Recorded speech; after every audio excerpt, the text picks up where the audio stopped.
अस्सलामुअलैकुम वरहमतुल्लाहि वबरकातुहू। I hope आप सब लोग खैरियत से होंगे। और इंशाल्लाह आज जिस आयत को हम स्टडी करने वाले हैं वो भी सूरह हुजरात की ही है।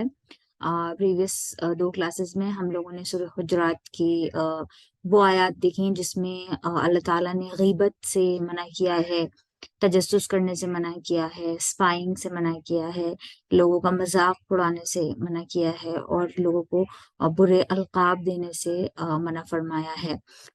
आज की इंशाल्लाह जो आयत हम लोग स्टडी करने वाले हैं वो भी बहुत अहम है, स्पेशली आज के सिनेरियो में।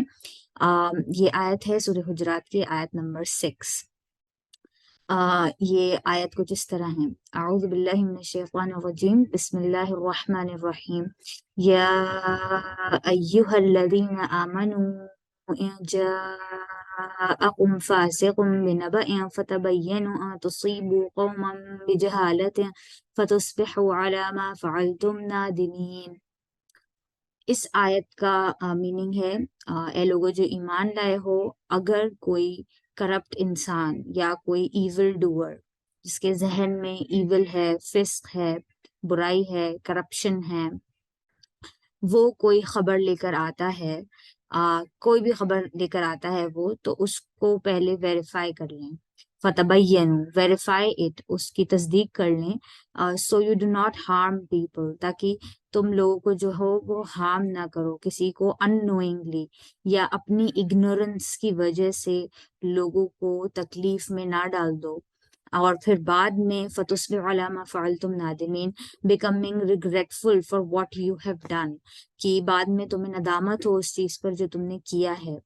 तो इस आयत में बेसिकली अल्लाह ताला हमसे यही कहना चाह रहे हैं कि जो भी अगर हमारे पास कोई खबर आती है, और स्पेशली जब हमें पता है कि वो किसी इविल सोर्स से आ रही है या किसी ऐसे सोर्स से आ रही है जो ट्रस्टवर्दी नहीं है, जिस पे आप भरोसा नहीं कर सकते, जिस पे आप ट्रस्ट नहीं कर सकते, वो यकीन के काबिल नहीं है, तो आपको फौरन से उसकी बात पे ट्रस्ट नहीं कर लेना है।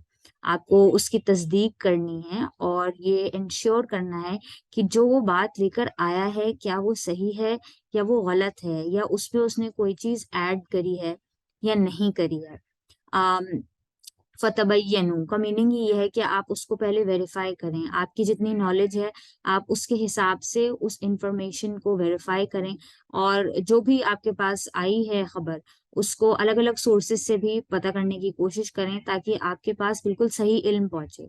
क्योंकि ऐसा हो सकता है कि आपके पास किसी से रिलेटेड कोई खबर आए और वो गलत हो, वो रॉन्ग हो, उसमें फैक्ट्स बिल्कुल गलत हो, बल्कि रियलिटी से बिल्कुल ही ऑपोजिट हो, और फिर आप किसी को हार्म पहुंचा दें, आप किसी के बारे में गलत सोचें या किसी को हार्म कर दें, या किसी के ऊपर उसके बहुत बुरे इम्पैक्ट हों, स्पेशली अगर आपकी गवर्नमेंट बिना तस्दीक किए फॉर एग्जाम्पल कोई भी एक्शन ले लेती है, तो लोगों की लाइफ और पूरी फैमिली की लाइफ खराब हो सकती है।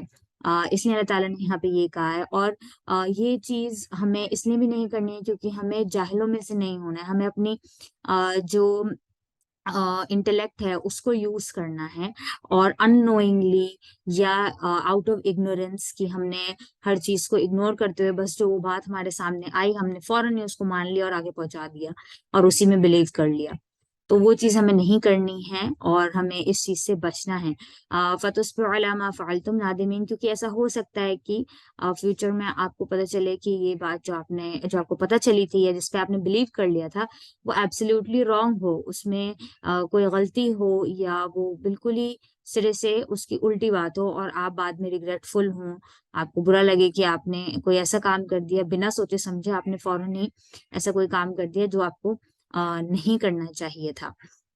अब हमें ये समझना जरूरी है कि ये आयत अल्लाह ताला ने अगर उतारी है तो किसके लिए उतारी है। अगेन जैसे कि हमने पिछली आयत देखी है, एड्रेस डायरेक्ट ईमान वालों से है, या अय्युहल्लज़ीना आमनू।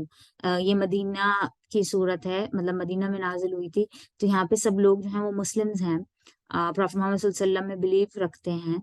और दैट मीन्स कि ये आयत जो है वो हमारे लिए भी है। अगर हम वाकई अपने आप को ईमान वाला समझते हैं तो हमें भी इस चीज का ध्यान रखना है, इस चीज का ख्याल रखना है कि हमें कोई भी ऐसी खबर पे यकीन नहीं कर लेना है विदाउट प्रॉपर वेरिफिकेशन।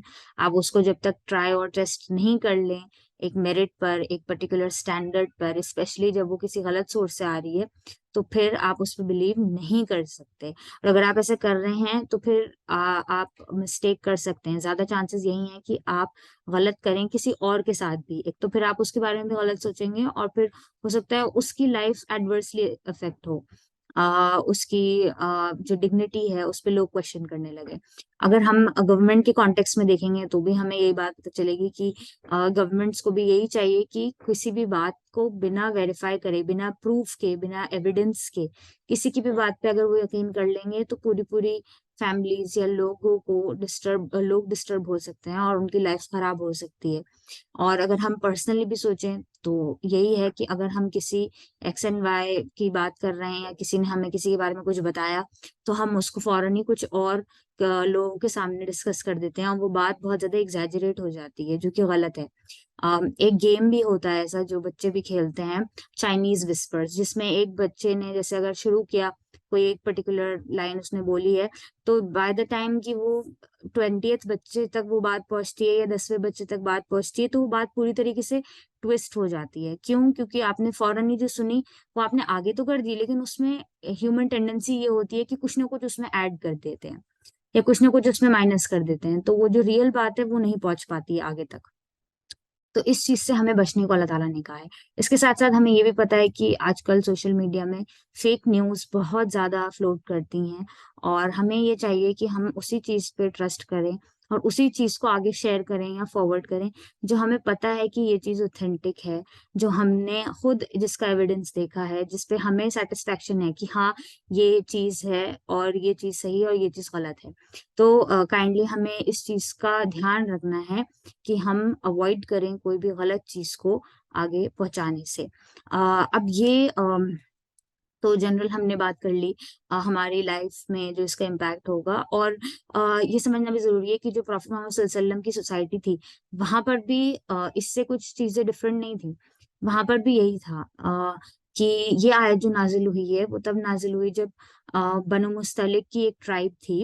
वो जो है इस्लाम ले आए थे। वो लोगों ने इस्लाम एम्ब्रेस कर लिया था।